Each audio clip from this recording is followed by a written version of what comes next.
بسم اللہ الرحمن الرحیم۔ الحمد للہ وکفى والصلاة والسلام على من لا نبی بعدہ اما بعد فاعوذ باللہ من الشیطان الرجیم بسم اللہ الرحمن الرحیم قل سیروا فی الارض فانظروا کیف بدأ الخلق ثم اللہ ينشئ النشأة الآخرہ ان اللہ علی کل شیء قدیر وقال تعالی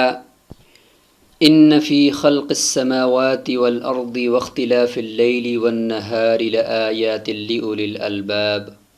صدق اللہ مولانا العظیم۔ معزز ناظرین،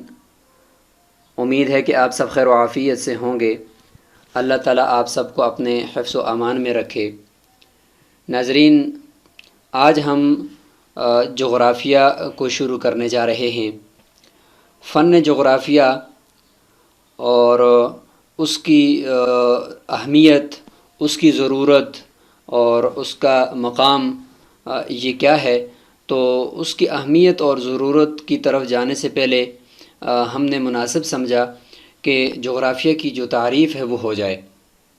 کیونکہ جب تعریف ہمارے سامنے ہوگی تو ہم ایک کسی مجہول چیز کی اہمیت بیان نہیں کر رہے ہوں گے، بلکہ ہمارے سامنے وہ معلوم فن ہوگا اور وہ معلوم چیز ہوگی، اور اس کے بعد ہم اس کی جب اہمیت بیان کریں گے تو انشاءاللہ وہ ہمارے سامنے واضح ہو جائے گی۔ تو اس لیے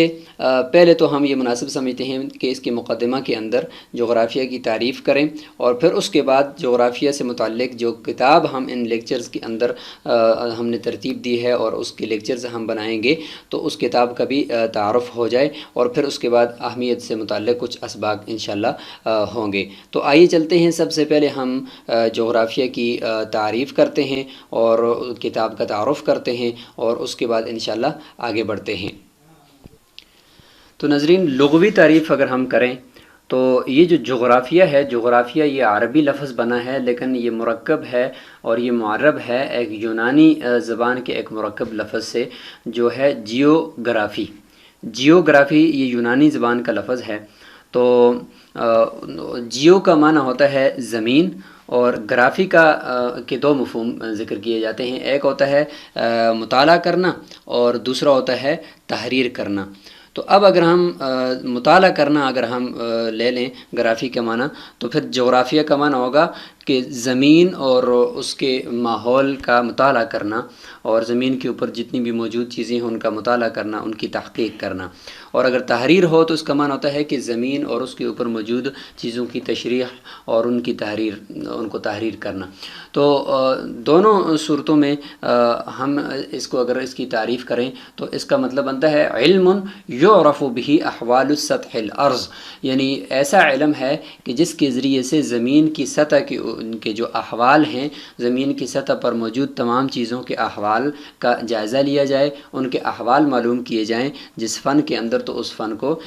جغرافیہ کہتے ہیں۔ تو یہ ہے اس کی لغوی تعریف۔ اصطلاحی تعریف میں اگر ہم جائیں تو اصطلاحی تعریف میں ایک تو یہی تعریف جو ابھی ہم نے کی، علم یعرف به احوال سطح الارض، یعنی یہ جغرافیہ ایسا علم ہے کہ جس کے ذریعے سے زمین کی سطح کے اوپر جتنے بھی اس کے احوال ہیں، انسان اور اس کے ارد گرد کا ماحول اور انسان کی بنائی ہوئی چیزیں، ان سب کی تحقیق کرنا اور ان کے بارے میں معلومات حاصل کرنا، یہ علم جغرافیہ کہلاتا ہے۔ دوسری تعریف اگر آپ دیکھیں تو وہ ذرا اور جامع بن جائے گی، کیونکہ سطح الارض یعنی سطح ارض کا مطلب کیا ہوگا، یعنی سطح ارض کے احوال کا مطلب کیا ہوگا۔ اگر ہم اس کی تشریح کریں تو تعریف نمبر 2 جو ہے وہ خود ہی تخلیق ہو جاتی ہے۔ سطح ارض کا مطلب ہوتا ہے ناظرین کہ انسان اور اس کا ارد گرد کا ماحول، یعنی انسان اور اس کے ارد گرد پائے جانے والا جو ماحول ہے اسے ہم سطح ارض سے تعبیر کر سکتے ہیں۔ تو اس اعتبار سے اگر دیکھیں تو یہ ایک دوسری تعریف ذہن میں آتی ہے، وہ یہ ہے کہ انسان اور ماحول کے درمیان باہمی ربط کے مطالعے کا نام جغرافیہ ہے۔ اور انسان اور ماحول کے درمیان باہمی ربط کیا ہے؟ اگر آپ اس کو بھی آپ غور سے دیکھیں اور اس کو اگر آپ ان دونوں کے درمیان مناسبت اگر آپ دیکھنا چاہیں تو تیسری تعریف ہمیں سمجھ میں آ جاتی ہے، اور وہ سب سے جامع اور بہترین تعریف ہے۔ ناظرین، اگر آپ دیکھیں تو آپ کو آپ کے ارد گرد میں کچھ چیزیں نظر آئیں گی زمین پر۔ ان میں دیکھیں تو کچھ چیزیں تو ایسی ہیں جن کا تعلق قدرت کے ساتھ ہے، یعنی وہ قدرتی طور پر اللہ تعالیٰ نے پیدا کیے ہیں، جیسے کہ ہمارے سامنے جو ہے وہ پہاڑ ہیں اور دریا ہیں، جھیلیں ہیں، جنگلات ہیں، نہریں ہیں اور وادیاں ہیں اور کھنڈرات ہیں، پتھر ہیں، سبزہ ہے۔ تو یہ جتنی بھی چیزیں ہمیں نظر آتی ہیں یہ ساری کی ساری جو ہیں وہ قدرتی چیزیں ہیں اور قدرت نے بنائی ہیں۔ اور اگر آپ زمین کو اوپر ہوا سے اگر آپ دیکھیں تو یہ ساری چیزیں آپ کو نظر آ رہی۔ تو ایک تو یہ قدرتی چیزیں ہوتی ہیں۔ تو یہ جتنی بھی قدرت کی نشانیاں ہمیں نظر آتی ہیں ان سب کو ہم یہ نام دے سکتے ہیں کہ یہ قدرت ساز خطہ ہے۔ قدرت ساز خطہ اس کو ہم نام دے سکتے ہیں۔ دیکھیں جیسے کہ مثلا یہ پہاڑوں کے بیچوں بیچ جو ہے وہ دریا اور نہریں اور آبشاریں، خوبصورت قسم کی یہ جنگلات، اور اس کے اندر بسنے والے انسان اور یہ جانور مویشی، یہ درخت اور طرح طرح کی بنی ہوئی جھیلیں، تو ان کو ہم قدرت ساز خطہ کا نام دے دیں تو یہ ایک قسم ہو جائے گی قدرت ساز خطہ۔ اور دوسری قسم ہو جائے گی جسے ہم اپنے ارد گرد کہ انسان نے دیکھیں اس کے اوپر کوئی اپنی بھی تعمیر کی ہے، اپنے فن تعمیر سے زمین کو خوبصورت بنایا ہوا ہے۔ بلڈنگز آپ کو نظر آ رہی ہیں، بڑی بڑی مارکیٹس آپ کو نظر آ رہی ہیں، گلیاں نظر آ رہی ہیں، پکی اور سڑکیں نظر آ رہی ہیں، اور بڑے بڑے جو ہے محلات آپ کو نظر آ رہے ہیں۔ تو یہ زمین کے اوپر انسان کی صناعی ہے، انسان نے اپنی تعمیری جو جوہر ہیں وہ دکھائے ہوئے ہیں۔ تو یہ ہمیں دوسری چیز اس میں نظر آ رہی ہے۔ تو اس کا نام ہم رکھ سکتے ہیں مردم ساز خطہ۔ تو ایک ہے قدرت ساز خطہ اور ایک ہے مردم ساز خطہ۔ تو یہ دو خطے ہمیں زمین پر نظر آ رہے ہیں۔ تو یہ جو دو خطے ہمیں نظر آتے ہیں تو ان کے درمیان انسان اور یعنی یہ انسان اور اس کے ارد گرد کا یہ ماحول ہے۔ تو اب اگر ہم جغرافیہ کی تعریف کریں تو وہ تیسری تعریف زیادہ جامع بن جائے گی۔ وہ یہ ہوگی کہ جغرافیہ روئے زمین پر قدرت کی تخلیق اور انسان کی تعمیر کے مطالعہ کا نام ہے۔ تو یہ تیسری تعریف نہایت ہی جامع ہے اور یہ بہت ہی مختصر طریقے سے ہمیں اس میں یہ پوری بات سمجھ میں آ گئی کہ روئے زمین پر قدرت کی تخلیق اور انسانی تعمیر کے مطالعے کا نام جغرافیہ ہے۔ اب یہاں پر یہ بات میں کرتا چلوں، اگرچہ یہ بات اہمیت اور ضرورت سے متعلق جو لیکچرز ہوں گے ان میں ضرور آئے گی، وہ یہ ہے کہ اس پورے جغرافیہ کی ہم اقسام کریں گے اور ان کی اقسام کو بیان کرنے کے بعد آخر میں ایک قسم آئے گی جس کا نام ہوگا قرآنی جغرافیہ۔ مطلب یہ ہوگا کہ یہ قرآن مجید میں جتنے بھی انبیاء کا تذکرہ آیا ہے اور انہوں نے ایک جگہ سے دوسری جگہ ہجرت کی ہے، یا پچھلی قوموں کا تذکرہ آیا ہے، ان پر عذاب آیا ہے یا ان پر انعامات ہوئے ہیں، تو ان قوموں کی جگہوں کا نام جو قرآن مجید میں ذکر ہے وہ کہاں پر واقع ہیں، ان کا محل وقوع کیا ہے، اور انبیاء کہاں کہاں تشریف لائے اور کس جگہ پر قرآن اترا، کس جگہ پر تورات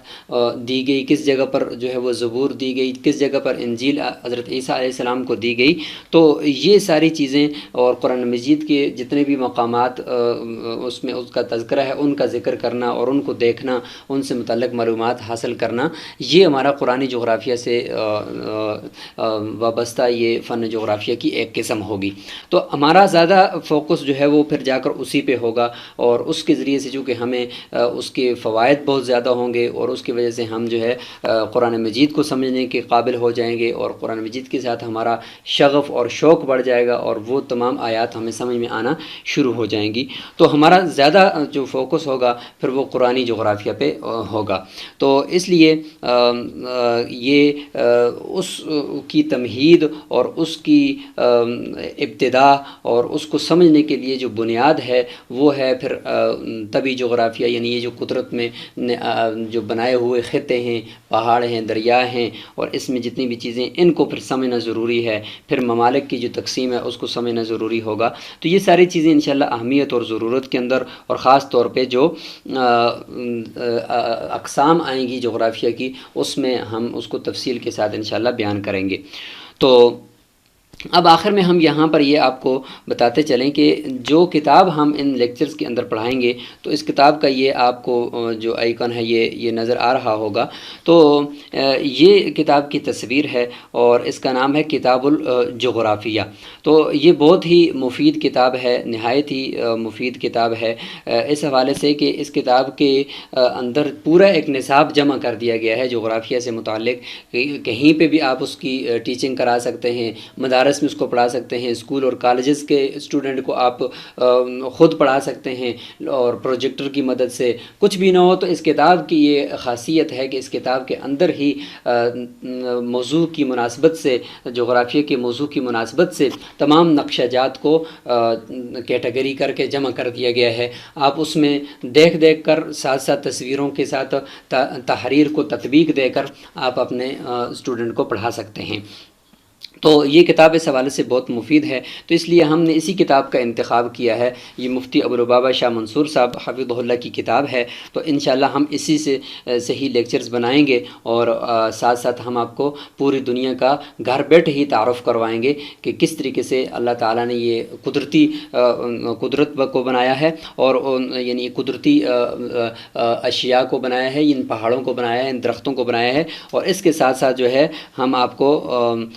ممالک کی جو تقسیم، انسانی جو تقسیم ہے، اس سے بھی روشناس کروائیں گے۔ تو یہ کتاب کی جو اوپر ٹائٹل ہے اس کی تصویر ہے، اس میں آپ دیکھ سکتے ہیں کہ جو کتاب کے اندر مین موضوعات ہیں ان کو انہوں نے لکھ دیا ہے: سیاسی جغرافیہ، طبی جغرافیہ، قرآنی جغرافیہ اور نقشہ خوانی۔ تو یہ اس کا اوپر ٹائٹل ہے،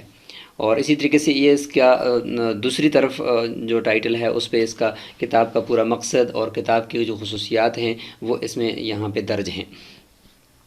اسی طریقے سے یہ کتاب کے اندر ہیں، یہ جگہ جگہ پر تصاویر اور نقشے جو ہے وہ لگا دیے گئے ہیں اس کتاب کے اندر، تاکہ جو تحریر آپ پڑھ رہے ہیں اسی کے مطابق آپ کو آخر میں نقشے مکمل تشریح کے ساتھ اور مکمل تفصیل کے ساتھ مل سکیں۔ یہ دیکھیں، اس کتاب کے اندر کی یہ قدرتی جو اللہ تعالیٰ نے پہاڑ بنائے ہیں، خطے بنائے ہیں، تو ان کی یہ تصاویر یہاں پہ لگا کر ساتھ ساتھ تحریر بھی ہے، اور ساتھ ساتھ آگے تصویر بھی آپ دیکھتے جائیں اور محظوظ ہوتے جائیں۔ تو یہ کتاب کا باہر سے پورا ٹائٹل ہے۔ تو اس کتاب کو آپ خرید بھی سکتے ہیں، اپنے پاس رکھ لیں۔ اس کے علاوہ کچھ اور کتب کا تعارف بھی انشاءاللہ اسباق میں آتا جائے گا، ان کو بھی آپ اپنے پاس رکھیں۔ کچھ سافٹ ویئرز ہوں گے اور کچھ اپلیکیشنز ہوں گی، انشاءاللہ ہم اس کا بھی ساتھ ساتھ تعارف کروائیں گے آپ کو، تاکہ آپ پوری طرح اس جغرافیہ کے فن سے استفادہ کر سکیں۔ تو آج کا جو ہمارا سبق تھا اس میں آپ نے جو ہے وہ